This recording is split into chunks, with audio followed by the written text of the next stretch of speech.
So I think key signs, there is a lot in the body language.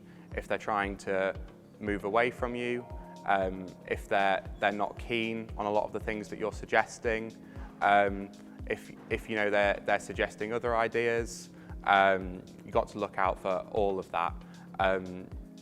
And you know, it's at that point you then need to really be asking them, like, oh, you know, what do you want? Giving them those options. But I think the signs that someone is not giving their consent is very much around body language a lot of the time. They're not always going to just outwardly say no.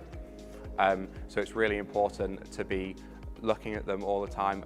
Another really common one is the fact that they're really quiet and that they're maybe not saying anything at all, or not like participating at all. That's also really important to look out for that and be aware of that. It's not always going to be an outright no. And you know, as long as you keep asking, like, are you okay? And making sure that they do still give their consent, you know, that's really important. I guess clear ones are no, stop, I don't like that, I don't want to do that. And if obviously someone says that, then they're clearly not giving their consent, you should stop whatever you're doing.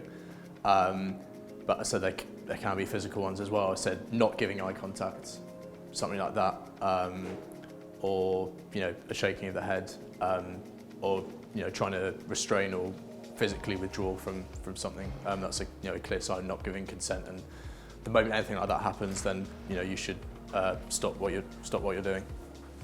One of the major signs, and a lot of people ignore that, is when somebody is saying no, but when you're in the heat of the moment, you try to ignore that. So when somebody says no, stop.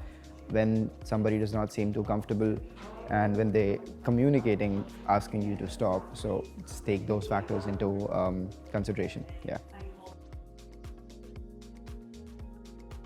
Signs that somebody doesn't consent would be physical withdrawal. So if they pull away and they're not really as into whatever you were doing as before, would be the first indicator. But it's always good to go in and check. But if somebody isn't perhaps communicating as much as they were before, they were saying I really like it, and that's stopped, and they're not as verbal perhaps or as physical as they were before, I would definitely just check in and say, is everything all right?